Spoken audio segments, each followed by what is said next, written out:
আজি মই যিখিনি কথা পাতিব আহিছোঁ খুব গুৰুত্বপূৰ্ণ আৰু সেনচিটিভ হয়।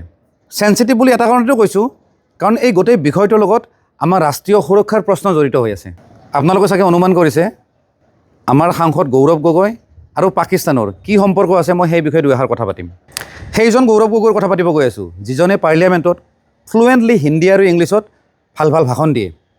কেতিয়াবা তেওঁৰ ভাষণ দেখা পালে মই নিজে অসমীয়া হিচাপে প্ৰাউড ফিল কৰোঁ। কিন্তু আজিৰ ডেটত সেই গৌৰৱ গগৈক লৈ মই অলপো গৌৰৱ ফিল নকৰোঁ। গতিকে সকলোকে ৰিকুৱেষ্ট কৰিছোঁ ভিডিঅ'টো লাষ্টলৈকে চাওক। আৰম্ভণিতে আহোঁ আমি গৌৰৱ গগৈৰ পত্নীৰ কথাত। কিছুমানে হয়তো জানিব পাৰে বা নাজানিব পাৰে, গৌৰৱ গগৈৰ পত্নী একচুৱেলি অসমীয়া নহয়, তেখেত হ'ল ব্ৰিটিছ। তেখেতে 2011 চনত মাৰ্চ মাহত পাকিস্তানৰ এটা NGO আছে লিড পাকিস্তান বুলি, তাতে জইন কৰিছিলে, মানে তাতে কাম কৰিব। আৰু এই যিটো লিড পাকিস্তান বুলি NGO আছে, এইটো আছিলে CDKN বুলি এটা অৰ্গেনাইজেশ্যনৰ আণ্ডাৰত। আৰু CDKNৰ মেইন এছিয়া হেড হ'ল আলী টকি শ্বেখ বুলি এজন ব্যক্তি, পাকিস্তানী।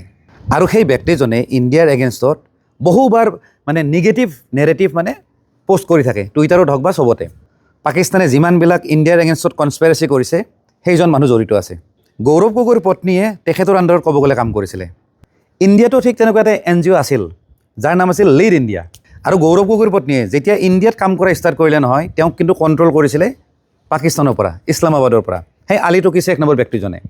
ইণ্ডিয়াত থকা যিটো NGOত গৌৰৱ গগৈৰ পত্নী কাম কৰিছিলে, তেওঁ বছক কিন্তু একো জনোৱা নাছিলে।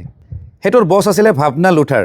কিন্তু আচৰিত কথা, গৌৰৱ গগৈৰ পত্নী এলিজাবেথে সেই NGOত কাম কৰে, কিন্তু ৰিপৰ্ট কৰে ডাইৰেক্ট পাকিস্তানত। মানে ইয়াত যিগৰাকী চিফ আছিলে ভাৱনা লুথাৰ বুলি, তেওঁক একো ৰিপৰ্ট নকৰে।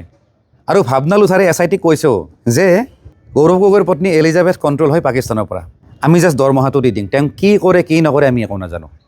আৰু এটা ইণ্টাৰেষ্টিং কথা, গৌৰৱ গগৈৰ পত্নীয়ে যেতিয়া ইণ্ডিয়াত কাম কৰি আছিলে, তেওঁ পাকিস্তান বহুবাৰ ভ্ৰমণ কৰিছে। মই ভাবোঁ কাম যিহেতু ইণ্ডিয়াত, পাকিস্তান যাব লগা কি আছে। আৰু চবতকৈ ডাঙৰ কথা, তেওঁ যেতিয়া ইণ্ডিয়াৰ পৰা পাকিস্তান যায় নহয়, তেতিয়া বাহিৰত যায়। বাহিৰত যোৱাৰ কাৰণটো হ'ল যাতে তেওঁৰ ৰেকৰ্ডবিলাক যাতে ফ্লেগ নহয়, যাতে হাইলাইট নহয়।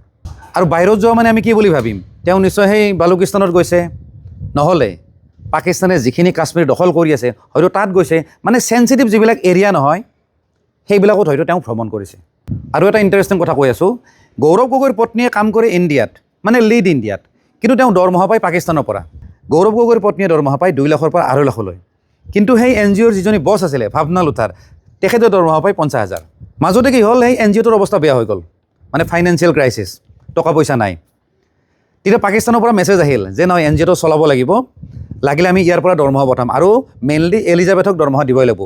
তাৰপিছত পাকিস্তানে কি কৰিলে, সেই NGOটো চলোৱাৰ কাৰণে তাৰ পৰা ফাইনেন্স দিয়া আৰম্ভ কৰিলে। আৰু যিখিনি টকা তাৰ পৰা পঠাইছে, অলমষ্ট 100% টকা এলিজাবেথৰ একাউণ্টত, মানে গৌৰৱ গগৈৰ পত্নীৰ একাউণ্টত। মানে গৌৰৱ গগৈৰ পত্নী পাকিস্তানৰ কাৰণে হিয়াৰমঠু আছিল, আৰু এতিয়াও হিয়াৰমঠু হৈ আছে। এতিয়া আহোঁ গৌৰৱ গগৈৰ কথালৈ। গৌৰৱ গগৈ যেতিয়া সাংসদ হ'ল নহয়, তেতিয়া অলমষ্ট 90জনমান ল'ৰা ছোৱালী লৈ গৈছে পাকিস্তান হাই কমিশ্যনৰ অফিচত।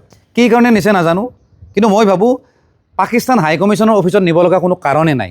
লগতে গৌৰৱ গগৈক মই এজন মিছলীয়া অসমীয়া বুলি ক'ম, কাৰণ দুবাৰমান সংবাদ মাধ্যমৰ আগত মিছা বাইট দিছে।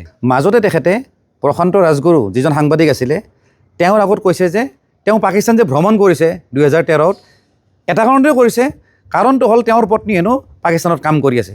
কিন্তু সঁচা কথাটো হ'ল 2013ত তেওঁৰ ঘৈণীয়ে তাত কাম কৰি থকাই নাই, তেওঁ ইণ্ডিয়াত কাম কৰি আছিলে। গতিকে সেইটো ডাইৰেক্ট মিছা মাতিছে। তেখেতে আৰু এটা কথা মিছা মাতিছে, সেইটো হ'ল ডাঙৰ ল'ৰাৰ চিটিজেনশ্বিপক লৈ। তেওঁ কৈছে যে ক'ভিডৰ সময়ত মাক যিহেতু তাত থাকে, গতিকে ইণ্ডিয়ান চিটিজেনশ্বিপটো কনভাৰ্ট কৰি পেলাই ব্ৰিটিছ চিটিজেনশ্বিপ কৰি দিব। কথাটো হ'ল কৰোণা আছিলে 19-20 অলমষ্ট, কিন্তু তেখেতে পাছপৰ্টখন চাৰেণ্ডাৰ কৰিছে 2022ত।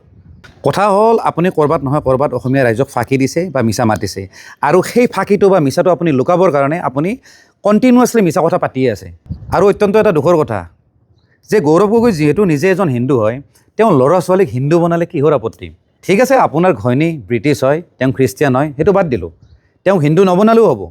কাৰণ হিন্দু ধৰ্মই বা সনাতন ধৰ্মই এইটো কেতিয়াও নকয় যে আপুনি কনভাৰ্ট হওক, জোৰ জবৰদস্তি কেতিয়াও নকৰে। কিন্তু আপোনাৰ ল'ৰা ছোৱালীক নিজৰ ধৰ্ম দিয়াটো মই ভাবোঁ একো বেয়া কথা নহয়। তেওঁৰ পত্নী আৰু ল'ৰা ছোৱালীক ইণ্ডিয়ান বনোৱাটো আপত্তি, অসমীয়া বনোৱাটো আপত্তি, নিজৰ ধৰ্মটো দিয়াটো আপত্তি, ক'ব গ'লে শুনি আচৰিত লাগে।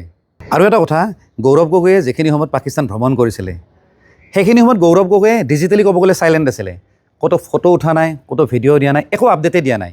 আৰু পাকিস্তানৰ পৰা যেতিয়া ৰিটাৰ্ণ হৈ আহে নহয়, তাৰপিছত পাৰ্লিয়ামেণ্টত তেখেতে অদ্ভুত কুৱেশ্যন কৰে লাইক আমাৰ ডিফেন্স ছিষ্টেমৰ কিছুমান কনফিডেঞ্চিয়েল ডাটা, ক'ত ইউৰেনিয়াম আছে, ক'ত কি আছে, এনেকুৱা ধৰণৰ যে কুৱেশ্যন যে কৰে, আল্টিমেটলি ক'ৰবাত এনেকুৱা অনুভৱ হয় যেন গৌৰৱ গগৈ পাকিস্তানৰ কাৰণে কাম কৰি আছে। আৰু সেইকাৰণে পাকিস্তানৰ যিবিলাক নিউজ চেনেল আছে সেইবিলাকত ৰাহুল গান্ধীৰ লগতে গৌৰৱ গগৈৰ নামটো খুব আহি থাকে। মানে পাকিস্তানৰ কাৰণে আৰু পাকিস্তানৰ নিউজ চেনেলবিলাকৰ কাৰণে গৌৰৱ গগৈ নামটো খুব প্ৰিয়। এতিয়া এইটো ক্ষেত্ৰত গৌৰৱ গগৈ বা কি মন্তব্য দিয়ে, সংবাদ মাধ্যমৰ আগত বা কি বুলি কয়, তেখেতে উত্তৰ দিব লাগিব। কাৰণ এই বিষয়টোত মই আগতেও ক'লোঁ, ইয়াৰ লগত আমাৰ ভাৰতবৰ্ষৰ ৰাষ্ট্ৰীয় সুৰক্ষাৰ প্ৰশ্ন জড়িত হৈ আছে। আজিৰ ভিডিঅ'টো ভালেখিনি দীঘলীয়া হ'ল। সকলোকে চোৱাৰ বাবে ধন্যবাদ। জয় আই অসম।